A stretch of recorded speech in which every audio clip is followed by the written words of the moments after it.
আল্লাযী বিয়াদিহিল মুলক, সমস্ত ক্ষমতার মালিক জোরসে বলেন কে? সমস্ত ক্ষমতার মালিক কে? বলেন। অপমান করাতে পারেন কে? আবার জুতের বাড়ি খাওয়াইয়া ক্ষমতা থেকে নামাতে পারেন কে? আমার আল্লাহ যাকে ইজ্জত দেবে তাকে কেউ বেইজ্জতি করতে পারে না। কথা বলেন ঠিক না বেঠিক? আমার আল্লাহ যাকে বেইজ্জতি করবে তাকে পাহারা দিয়ে ইজ্জত দেওয়া যায় না। কথা বলেন ঠিক না বেঠিক? আমার ভাইরা, এই ফাঁকে আমি একটি উদাহরণ দিচ্ছি। আমার আল্লাহ যে ইজ্জতের মালিক, আমার আল্লাহ যে ক্ষমতার মালিক, আমার আল্লাহ যে ইজ্জতের মালিক, সম্মানের মালিক, তার একটি জ্বলন্ত আমি প্রমাণ দিচ্ছি। আপনারা কি বেজার হবেন? আমার ভাইরা গভীর কান লাগান। ইজ্জত দেওয়ার মালিক আমার আল্লাহ। আবু জেহেল, আবু লাহাব, উতবা, সাইবা, ওলীদ ইবনে মুগীরা, এই পাঁচজন কাফেরের বড় বড় লিডাররা আল্লাহর নবীর কাছে গেলেন। যাওয়ার পরে ওলীদ ইবনে মুগীরা, এই ওলীদ ইবনে মুগীরা হলো জারস সন্তান। জারস সন্তান শব্দের অর্থ হলো যার বাপ ছাড়া জন্ম। কথা বলেন ঠিক না বেঠিক? এই ওলীদ ইবনে মুগীরা আল্লাহর নবীকে প্রশ্ন করেছে, হে আব্দুল্লাহর বেটা মুহাম্মদ, আমরা আবু জেহেল, আবু লাহাব, উতবা, সাইবা, আমি ওলীদ ইবনে মুগীরা, এই সমস্ত কাফেরের যে আমরা বড় বড় লিডার গুলো আছি, আমাদের মধ্যে থেকে কার বাপ ছাড়া জন্ম, এই কথাটা যদি তুমি বলে দিতে পারো তাহলে আমরা সকলেই তোমার হাতে কালেমা পড়ে মুসলমান হয়ে যাব। জোরে বলেন আল্লাহু আকবার। আচ্ছা বলেন, এই যে মানে কাফের যে প্রশ্ন করছে, এই প্রশ্নের উত্তর দিবে গেলে কি পিটির চামড়া একটাও থাকবে? কে জারজ? আপনাকে যদি আমি বলি ভাই আপনাদের মধ্যে থেকে অমুক জারজ, আমি যত বড়ই মৌলবীর বেটা হই না গে, আপনি কিন্তু স্টেজ থেকে নামতে দিবেন না। কথা বলেন ঠিক না বেঠিক? আমার ভাইয়েরা গভীর কান লাগান। এবারে যখন এই প্রশ্ন করেছে, এবারে আল্লাহর নবী বলছে আচ্ছা আমি উত্তর দেব। দিন তারিখ ঠিক করা হলো। এ ভাই গভীর কান লাগান। যারা আলেম ওলামাকে সম্মান করে না তারা হলো জারজ সন্তান। তার জ্বলন্ত প্রমাণ আমি নবী দিচ্ছি, আপনারা গভীর কান লাগান। এ ভাইরা, এবার বিশ্ব নবীকে প্রশ্ন করা হলো। আমার নবী বলেন আচ্ছা ঠিক আছে, আমি প্রশ্নের উত্তর দিয়ে দেব, তোমরা মঞ্চ তৈরি করো। এবার মঞ্চ তৈরি করা হলো, দিন তারিখ ঠিক করা হলো। এবার আমার নবী উত্তর দেওয়ার জন্য রেডি হয়ে গেলেন। এবার মঞ্চের মধ্যে চলে গেলেন। আমার ভাইয়েরা গভীর কান লাগান। এবার নবীজি মঞ্চের কাছে চলে গেলেন। যাওয়ার পরে দেখে মঞ্চের উপরের মধ্যে আবু জেহেল বসা। আবু জেহেল বসা, এ হলো কাফেরের বড় লিডার, এ বসা। এবার আল্লাহর নবী উত্তর দিতে চলে গিয়েছে। আল্লাহর নবী ডাক দিয়ে বলেছে, ও আমার চাচা আবু জেহেল, আপনার কাছে আমার একটা প্রস্তাব। আপনার উত্তর আমি দেব, তবে আমার একটা কথা হচ্ছে আপনি বলেন যে চায় সে বড় না যে দেয় সে বড়? কথা বলেন। যে দেয় সে বড়।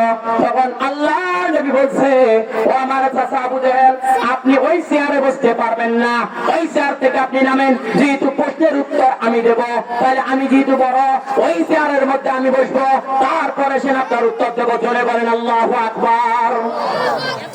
আমার ভাইয়েরা, আবু জেহেলের কান ধরে নামানো হলো। নামানোর পরে আমার নবী ওই চেয়ারের মধ্যে বসে গেল। বসানোর পরে আমার নবী বলেছে, কোন যুবক কে আমাকে প্রশ্ন করেছ? এবার ওলীদ ইবনে মুগীরা তার কাছে চলে গেলেন। যাওয়ার পরেই বললেন, আমি প্রশ্ন করেছি। বলেছে কি তোমার প্রশ্ন বলো? বলছে আবু জেহেল, আবু লাহাব, উতবা, সাইবা, ওলীদ ইবনে মুগীরা, আমাদের এই লিডার গুলোর মধ্যে থেকে কে জারজ সন্তান আপনাকে বলে দিতে হবে। যদি আপনি বলে দিতে পারেন তোমার ধর্ম ইসলাম কবুল করে নেব। জোরে বলেন আল্লাহু আকবার। এবারে আল্লাহর নবী ওহী নাযিল না হলে তো কোনো কথা বলতেন না। নবীজি বসা আছে।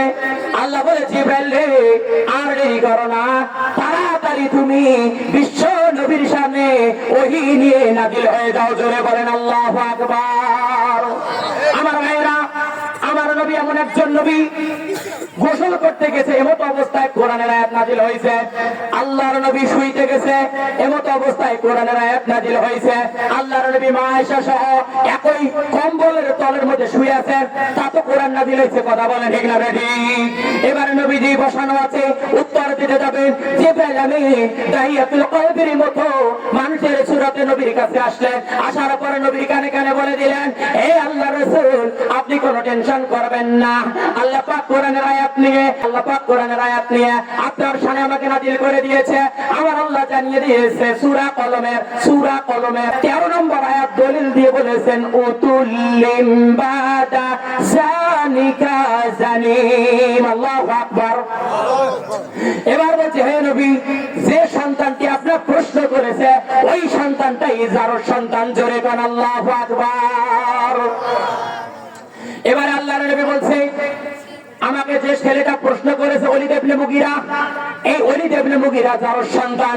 এই কথা বলার সঙ্গে সঙ্গে ওলীদ ইবনে মুগীরা প্রশ্ন করার আগে তো ভাব দেখাইছে যে আমি নেতা। যেই কইছে নেতা হলো যারর সন্তান, নেতার মুখ তো কাউয়ে কালা। আমার ভাইয়েরা গভীর কান লাগান। এবার ওলীদ ইবনে মুগীরা মুখ দেখাতে পারেন না। এবার বলছে, আপনাকে আমি যাইতে দেব না। নবী ধরা হলো। নবীকে বলছে, এবার আপনার কোরবান দেওয়া লাগবে। তখন নবীজি বলেন, চলো চলো তোমার মায়ের কাছে। এবার নবীজি সহ ওলীদ ইবনে মুগীরা ওই ওলীদ ইবনে মুগীরার মায়ের কাছে গেলেন। যাওয়ার পরে ওলীদ ইবনে মুগীরা ডাক দিয়ে বললেন, ও মা। যেই মা বলি ডাক দিয়েছে, মায়ের কলিজাটা সাফ করে উড়ে গিয়েছে। মা বুঝতে পেরেছে আজকে বেটা কোন মেজাজে চলে এসেছে। কথা বলে ঠিক না বেটি? এবার মা হাজির হয়ে গেল। এবার মাকে বললেন, ও আমার মা, আপনার কাছে আমার একটা প্রশ্ন। জীবনে এমন প্রশ্ন করি নাই। এই আব্দুল্লাহর বেটা মোহাম্মদ আমাকে বলেছে আমি নাকি যারর সন্তান, বাপ যারা জন্ম। এই মা কথাটা কতটুকু সত্য আপনি সত্য করে বলবেন। ওই সময় মায়ের ভিতরে আল্লাহর ভয় চলে এসেছে। জোরে বলেন আল্লাহু আকবার। ওই সময় মা বলেছে, বেটা, জীবনে এত মিথ্যা কথা বলেছি, আজকের কথাটা মিথ্যা বলবো না, যেটা সত্য সেটাই বলে দেব। জোরে বলেন আল্লাহু আকবার। এবার মা বলছে, ওলীদ ইবনে মুগীরা, এ আমার সন্তান, এই সন্তান আব্দুল্লাহর বেটা মুহাম্মদ যা বলেছে 100% কথাটা সত্য। জোরে বলেন আল্লাহু আকবার। তখন এই কথা বলার সঙ্গে সঙ্গে মাকে বলেছে, মা, আপনি যে বললেন আমি যারর সন্তান, তাহলে আমার বাপের নাম কি? আমি তো আসল বীজের তৈরি নেই। কথা বলেন ঠিক না বেঠিক? যারাই আসল বীজের তৈরি নয়, এই সমস্ত মানুষগুলা বড় ছোটকে সম্মান দেয় না, হুট করি খাবার তোলে। কথা বলেন ঠিক না বেঠিক? যারা সূক্ষ্ম বীজের তৈরি, অবশ্যই তারা মাটির মতো মানুষ হয়। কথা বলেন ঠিক না বেঠিক? প্রমাণ নেন। এবার মাকে বললেন, ও মা, সত্যি করে বলেন। মা বলছে, কথা সত্য। তাহলে আমার বাবার নাম কি? এবার মা বলছে, বেটা রে, তোমার আব্বা সিরিয়া মরুভূমিতে কাপড়ের ব্যবসা করে। 6 মাস পরে আসে। তোমার আব্বা সিরিয়া মরুভূমিতে যখন কাপড়ের ব্যবসা করতে চলে গিয়েছে, এমত অবস্থায় তোমার বাবার একজন বন্ধু সে আমার গৃহে প্রবেশ করেছিল। তোমার আব্বার স্থলাভিষিক্তে অনুপস্থিতির কারণে, তোমার আব্বার বন্ধুর সঙ্গে দৈহিক মিলনের কারণে তুমি এসেছো আমার গর্ভে। আমার ভাইয়েরা, অসম্মান মানুষ করে কারা? এই পৃথিবীতে যারর সন্তান যারা। কথা বলে ঠিক না বেঠিক?